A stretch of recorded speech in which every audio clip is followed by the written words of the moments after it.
Question है, ध्यान दीजिए। अर्थ करते हैं। What is Mukesh ambition? What is माने क्या है? मुकेश एम्बिशन, मुकेश की महत्वाकांक्षा। मुकेश की महत्वाकांक्षा क्या है? Can it be realized? क्या ये पूरी हो सकती है? Can it be realized, realized का अर्थ होता है पूरा होना। क्या ये पूर्ण हो सकती है? तो मुकेश की महत्वाकांक्षा क्या है और क्या ये पूरी हो सकती है? कुल मिलाकर के बात यह है कि ये दूसरी कहानी जो फिरोजाबाद में बेंगल मेकर्स की है, उस कहानी से ये क्वेश्चन पुट अप हुआ है। तो मुकेश से शुरू होती है वो कहानी, और मुकेश शुरू में अपनी महत्वाकांक्षा बताता है कि मैं कार चलाना चाहता हूं, मैं मोटर मैकेनिक बनना चाहता हूं। देखिए आंसर देखिए, Mukesh wants to be his own master. Mukesh चाहता है, टू बी माने बने रहना, हिज ओन मास्टर अपना स्वयं का मालिक। मुकेश अपना स्वयं का मालिक स्वयं ही बने रहना चाहता है। सो ही वांट्स, इसलिए वह चाहता है to be a motor mechanic, एक मोटर मैकेनिक बनना। सो माने इसलिए, ही वांट्स माने वह चाहता है, ही वांट्स माने वह चाहता है to be a motor mechanic, एक मोटर मैकेनिक बनना चाहता है। द ऑथर थिंक्स, लेखिका सोचती है, दैट की the realization of his ambition, realization माने पूर्ण होना, ऑफ हिज एम्बिशन माने उसकी महत्वाकांक्षा का। लेखिका सोचती है कि उसकी महत्वाकांक्षा का पूर्ण होना इज वेरी डिफिकल्ट, बहुत कठिन है। लेखिका सोचती है कि उसकी महत्वाकांक्षा का पूरा होना, महत्वाकांक्षा माने इच्छा, उसकी महत्वाकांक्षा का पूर्ण होना, उसकी इच्छा का पूर्ण होना वेरी डिफिकल्ट, बहुत कठिन है। Due to his family background, उसकी पारिवारिक पृष्ठभूमि के कारण से। ड्यू टू माने के कारण से, हिज फैमिली बैकग्राउंड, उसकी पारिवारिक पृष्ठभूमि। यानी कि जब कहानी आगे बढ़ती है, आपने पूरा लेसन पढ़ा है तो उस समय आपने देखा होगा कि परिवार में कोई नहीं चाहता चूड़ियां बनाने के काम से हटकर कोई दूसरा काम करना, वो चाहते नहीं, डरते हैं वो सब। लेकिन मुकेश में ये इच्छा शक्ति दिखाई देती है लेखिका को। बट मुकेश सीम्स डिटरमाइंड, लेकिन मुकेश दृढ़ निश्चय प्रतीत होता है। बट मुकेश, लेकिन मुकेश सीम्स प्रतीत होता है, डिटरमाइंड दृढ़ निश्चय, टू फुलफिल, पूर्ण करने के लिए, फुलफिल माने पूर्ण करना, टू फुलफिल हिज एम्बिशन, अपनी महत्वाकांक्षा को पूर्ण करने के लिए वो डिटरमाइंड लगता है, दृढ़ निश्चय लगता है लेखिका को। He strongly says, वो जोर देते हुए कहता है, स्ट्रांगली सेज माने जोर देते हुए कहता है, वो जोर देते हुए कहता है द ऑथर, लेखिका से, टू गो, कि वो जाएगा, टू गैरेज, गैरेज में जाएगा, फॉर लर्निंग, सीखने के लिए। वो लेखिका से जोर देते हुए कहता है कि कितनी भी समस्या क्यों न हो, गैरेज कितना भी दूर क्यों न हो, वो गैरेज में जाएगा और सीखेगा। ये 8वां क्वेश्चन है। डिस्क्राइब द हैजर्ड्स, डिस्क्राइब माने वर्णन कीजिए, बताइए, द हैजर्ड्स, खतरों का, of working in glass bangles industry,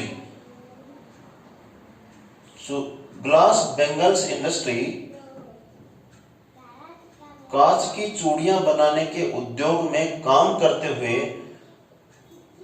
the hazards, जो खतरे सामने आते हैं उनका डिस्क्राइब, उनका वर्णन कीजिए। डिस्क्राइब द हैजर्ड्स, खतरों का वर्णन कीजिए, ऑफ वर्किंग, कार्य में, इन ग्लास बेंगल्स इंडस्ट्री, कांच की चूड़ियां बनाने के उद्योग में, कांच की चूड़ियां बनाने के उद्योग में कार्य करते समय जो खतरे आते हैं उनका वर्णन कीजिए, उनके बारे में लिखिए।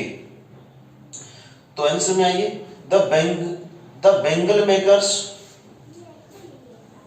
चूड़ियां बनाने वाले, चूड़ियां बनाने वाले, जो बेंगल मेकर्स, जो चूड़ियां बनाने वाले लोग हैं, उनको हैव टू वर्क, काम करना पड़ता है, हैव टू वर्क, काम करना पड़ता है, इन डार्क हटमेंट्स, अंधेरे से युक्त कोठरियों में, झोपड़ियों में, अंधेरे से युक्त झोपड़ियों में काम करना पड़ता है, नियर द फर्नेसेज, भट्टियों के पास बैठकर, नियर द फर्नेसेज, भट्टियों के पास बैठकर, विद हाई टेम्परेचर, ऊंचे तापमान पर।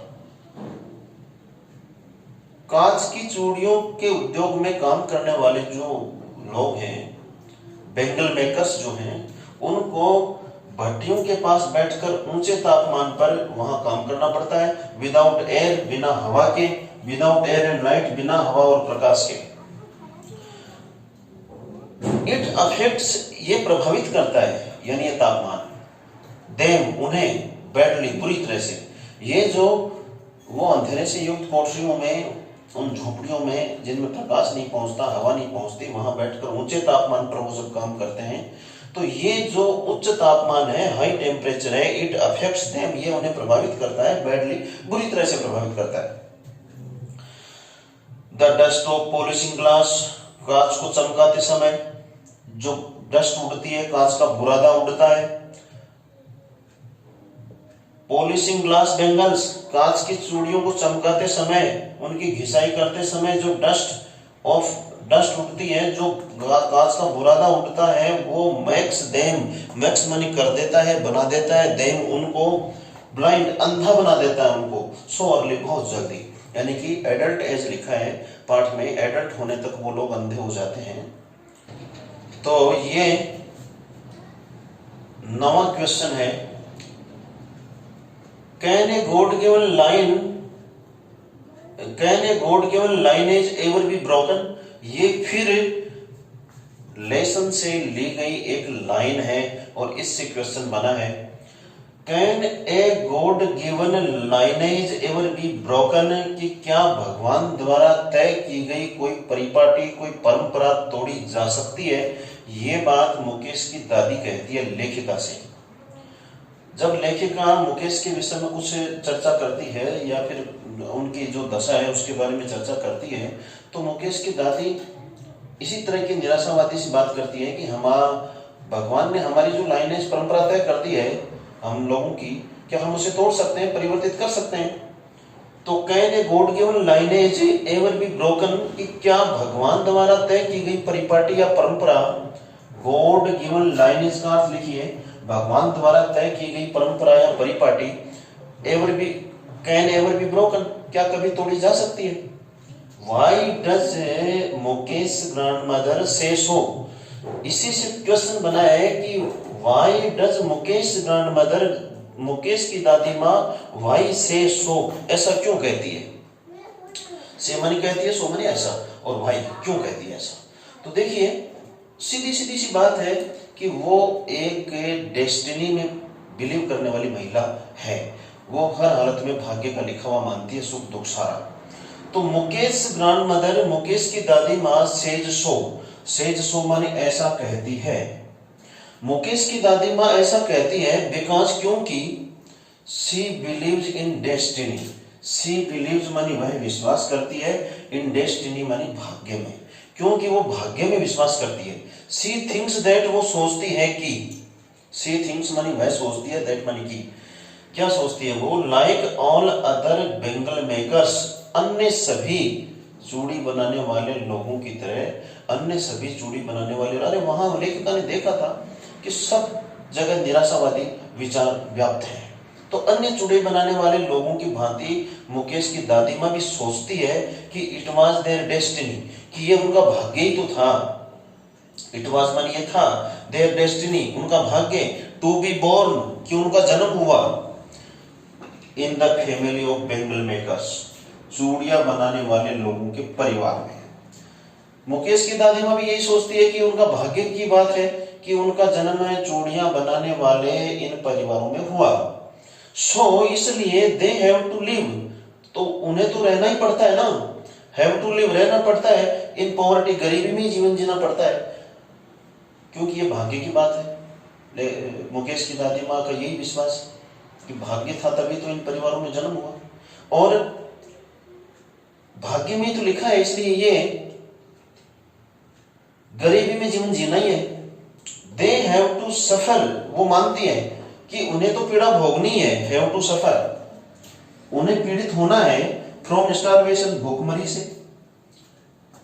अरे एक जगह मुकेश की दादी माँ जब कहती है आप कि इस तरह से उसमें आया था सीधी भाषा में कि एक वक्त शेर भर खाना भी नहीं खाया, तो वो कहती है कि उन्हें तो भूख सहन करनी है, भूख से पीड़ित होना ही है, इन देयर एंटायर लाइफ, उनके पूरे जीवन में, क्योंकि भाग्य में ऐसा ही लिखा था।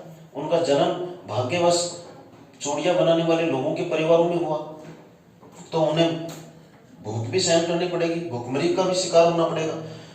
सी कंसिडर्स, वो स्वीकार करती है, वो मानती है, कंसिडर्स माने मानती है, देयर प्लाइथ, अपनी दशा के लिए वो मानती है गॉड गिवन, ईश्वर प्रदत्त।